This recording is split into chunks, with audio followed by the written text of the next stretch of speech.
Talk to you. Thank you very much for your time. Now, this is your first time in Russia. Yes. And in St. Petersburg, and this is a city that has long traditions of critical thinking, of secularism, but also a very energetic religious community which called for the cancellation of your visit. Did you have any second thoughts about coming here? No, I was not aware of any call for my cancellation. If I had been, I'd have been all the more determined to come.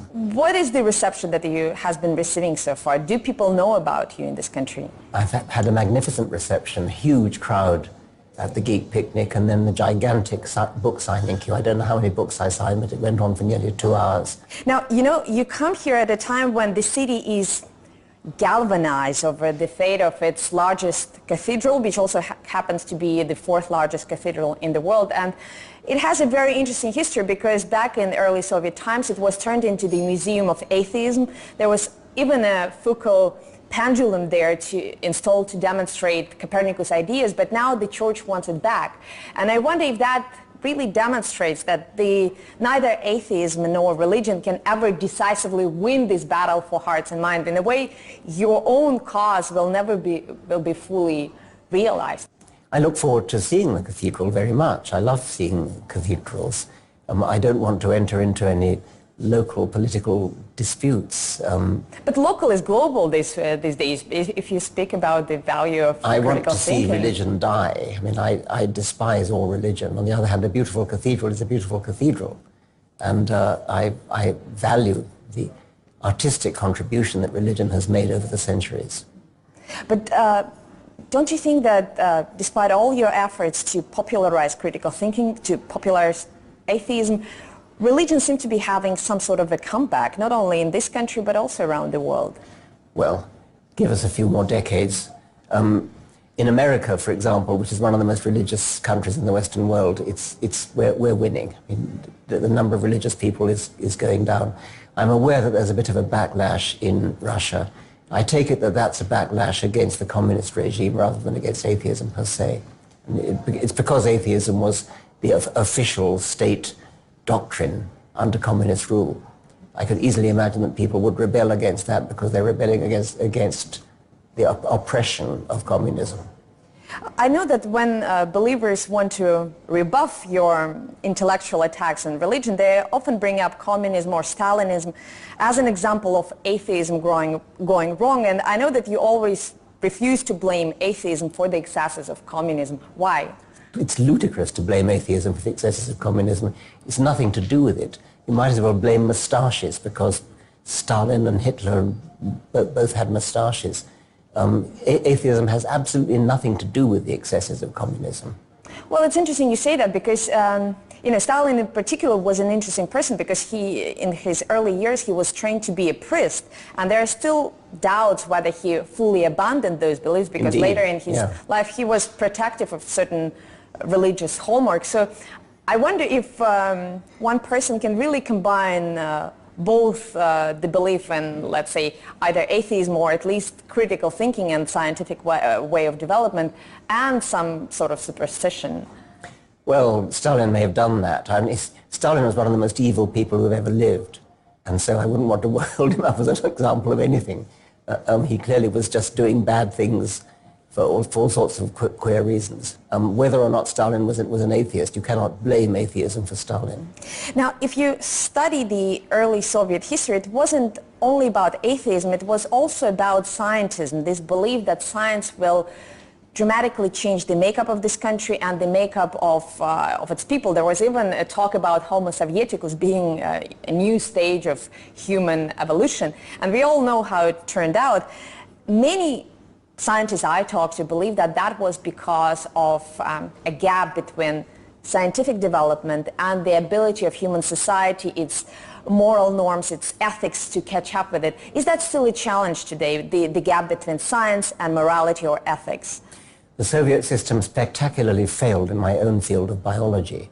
The Lysenko episode is one of the most disgraceful episodes in the history of science, when politics, Stalinist politics, was allowed to override respectable, decent science, and many decent Russian geneticists were exiled or even killed because they didn't believe in the crackpot theories that Stalin was upholding. Stalin was not a friend of science.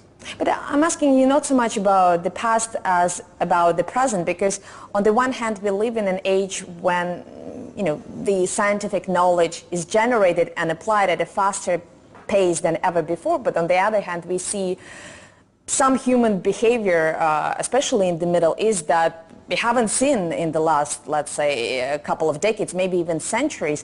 Do you think it's safe to have things like Large Hadron Collider on the planet that still practices decapitations for religious reasons? Sorry, Large Hadron Collider? When you have atomic bombs, when you have Collider, when you have many other infrastructure that is clearly, that could be dangerous if you have fanatics who want to cause damage and who would kill people for religious reasons in large numbers, don't you think that the coexistence of such infrastructure together with the kind of religious beliefs that we see expanding around the world, doesn't that create a dangerous combination? Let's leave out the Large Hadron Collider. Okay. I mean, I take it you're talking about... Well, let's talk about... nuclear weapons. Well, nuclear weapons, for example. If nuclear weapons were to get into the hands of Islamic fanatics, that would be, of course, extremely dangerous. It's very dangerous that Pakistan has nuclear weapons, and I'm deeply disturbed by the thought that people who, for religious reasons, want to die... And the whole point about nuclear deterrence is that you don't want to die. I mean, you don't want to... But they actually want the Earth to end in a calamity. So we do not want Islamists to get hold of nuclear weapons. We don't want Islamists at all. I mean, it'd be much better if the world didn't have any. But it's not only about terrorists or religious terrorists. I know that you are not a big fan of Donald Trump. You recently compared him... Is anybody? Well, there are some people. Well, he was elected president of the United States, so some people obviously voted for him. By a minority of the electorate, by the way. Well, but that minority still counts millions of people. Ridiculous electoral college system. Well, but Mr. Dawkins, whether or not you like the American political system, I think it's evident that a lot of people still support him. They voted in favor. Ignorant, uneducated people for the most part. Regardless of that, but I know that you yourself on your Twitter account compared him to a little ADHD boy, and you said that the system that delivered such a president clearly needs to be reformed. Don't you think that, again, the presence of, let's say, nuclear weapons or any other major scientific developments and the ability of them being controlled by a person like, for example, Trump, creates a major liability for humanity? Deeply worrying that a man, a juvenile delinquent, you could almost call him, has his finger on the nuclear button. That is a very disturbing fact. That comparison of Trump to ADHD boy, I thought was very characteristic of you, because you managed to upset not only Trump's supporters, but also parents of children with ADHD diagnosis. And I saw that many of them wrote to you on Twitter saying that people with neurological conditions or short attention spans can still be productive and successful members of society. You can't say anything without offending somebody these days. No, but don't you think they have a point here that surely he's not like you, he's not an intellectual, he doesn't pretend to be, but that doesn't necessarily make him unqualified as a president. He's obviously unqualified, and he's a vain, vainglorious, self-obsessed, narcissistic, ignorant man. So what? So what? So something's gone wrong with the system that can, out of 300 million people, that he should rise to the top suggests there's something seriously wrong with the system. But, I'm asking you because I think it's actually a very interesting philosophical question, because we often talk about income inequality, but I also think that there is intellectual inequality. Some people clearly more talented, more skilled at mental work or public speaking than others, but we welcome diversity in most professions. Why not in the top office? We do not welcome diversity of ability in doctoring, in driving, trains, planes, ships. You want somebody qualified. You want somebody who knows how to do the job. If you're going to have an operation, you want a highly qualified surgeon. You don't want diversity among surgeons. But the job of the president is different, because you do train to be a surgeon or to be a pilot, but nothing can prepare you to be a president. Why not be trained to be a president? Why not have a system that chooses people who are qualified in politics, in economics, in history, in judgment?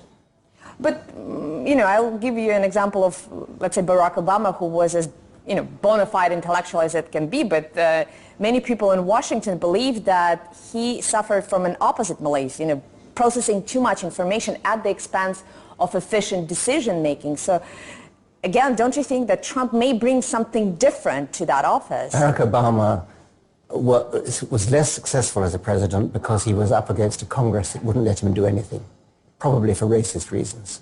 But the same with Trump. I mean, he also has a Congress that is not... He's got a Republican Congress, he's got both houses of Congress, he's got the Supreme Court. He still can't get anything done. Well, because there are lots of powerful forces that are quite predisposed against him. Even his own party is now realizing that he's incompetent. But, life is... I will try to sort of apply your own theories to this argument, because life is an experiment. Human institutions are built through trials and tribulations, and as much as you may not like Mr. Trump, don't you think that, having somebody like him may be beneficial for the system as a whole? Are you seriously advocating Donald Trump? No, I don't believe it. You're just being provocative. I'm being provocative, but I think I'm being provocative for a good reason, because, I cannot believe that you are seriously saying that Donald Trump could possibly be a good thing. You don't believe that, no, do you? Well, my argument is that when it comes to politics, there seems to be a very dogmatic idea about how a person should behave, what he should think, how he or she should talk in order to look presidential. Even if you don't like him on a personal level, don't you think that, it would be a good idea of thinking about him as a gene mutation that can give a new impulse to the already ossified political organism? It's No. clear that the system needs to be reformed. You yourself I do admitted not that. think so, and nor do you. Why not?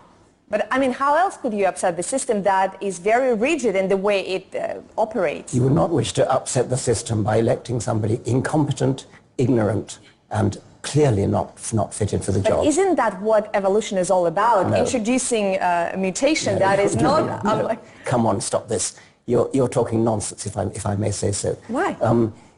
You do not wish to really advocate a change in human affairs by saying what we need is mutation in any direction in the hope that it'll somehow be better. That's not the way we run human affairs. But human institutions are also, also operate by the same rules, by the same rules as all other human organisms. Is it not the case? You are not going to run human affairs in a Darwinian way. I've spent my whole life arguing against that. Well, you spent your whole life arguing that religion has an evolutionary purpose. So I assume Yes. that politics is also... It's a totally different question. I'm asked the question, what is the evolutionary significance of religion? Why do people's brains have a tendency to be religious? It's very different from saying that religion is a benefit, is a good thing, and I would not dream of suggesting that we should run our political affairs on Darwinian lines. But Mr. Dawkins, in all seriousness, how do you think this system that is very rigid and very hostile to any kind of change, how else could it be changed? Are you telling me that you're advocating Donald Trump? I'm not advocating, but... Yes, you are. No. I mean, you're either that or you're just trying to provoke me. You're taking a deliberately contrary position, which is clearly opposite from what you feel. You're an intelligent person. You do not advocate Donald Trump. Well, Mr. Dawkins, we have to take a very short break now, but we will be back in just a few moments. Stay tuned. With evolutionary biologist Richard Dawkins. Mr. Dawkins, we talked about Donald Trump and the messy state of American politics. How does Britain compare to that? Well, I'm vocal on British affairs because I think that it was a wrong decision of David Cameron to call a referendum on something as complicated as leaving the European Union. It's another of those cases where, as I was saying earlier about having a surgeon who knows his job or having a pilot who knows how to fly a plane, the decision on leaving Europe is a very, very complicated political and economic decision. And it's the kind of thing where we need parliamentary democracy, which we have, and it was an entirely wrong decision to hand that matter over to a general public which was not qualified to take that decision, especially in the way it was presented. You are known for criticizing people who hold on to their beliefs despite the evidence to the contrary, but I think British politics has produced a whole class of politicians whose views you cannot really pin down. I mean, they may be for Brexit one day, they may be against Brexit another day, and so on and so forth. On balance, who do you find more disagreeable? People who are very rigid in their beliefs, or people who are totally promiscuous in their beliefs? I'm not sure I'd use the word promiscuous or rigid. I think I respect people who change their mind when the evidence demands it. And so a politician who is capable of saying I was wrong, I think should command respect. Of saying I was wrong, I didn't look the perhaps new evidence has come to light. But we something didn't of that hear sort. that neither from, I think, David Cameron nor from any other politicians who endorsed. No, we didn't. It's about time we did. Why do you think that decision was put on the table? What the David Cameron's decision. Do you think it was motivated by personal? Well, no. I mean, I think David Cameron was so convinced that he would win, that the British people would reject Brexit, that he felt justified in taking the gamble, and I think that was an irresponsible gamble. I think he was playing Russian roulette with the British future, because it's an irrevocable change. It's not like an ordinary election where 5 years later you can vote the reverse. And as such, perhaps it should have been at very least a 2/3 majority, not a 50% majority. I know that you voted Remain in the Brexit vote, even though you argued that, like the majority of the electorate, you weren't qualified to deliver an opinion in the first place. You actually suggested that no one was unless they had a PhD in economics. Isn't that true about any political choice, any direct exercise? It sort of is, and that's why we have a representative democracy, a parliamentary democracy, rather than a plebiscite democracy. You elect members of parliament who, whatever their qualifications, at least are paid to devote their time to studying the details and voting on bills, having looked at all the details. The electorate as a whole hasn't time, and they're busy being whatever they are, farmers or doctors or street sweepers. But don't you think that you're perhaps investing too much faith in the goodwill and professional qualities of the members of parliament? Well, I'm not speaking about the British parliament per se, but no, in general. obviously to some extent I am, and not all members of parliament are particularly qualified. But I think it's probably fair to say that they're better qualified than the average person in the street.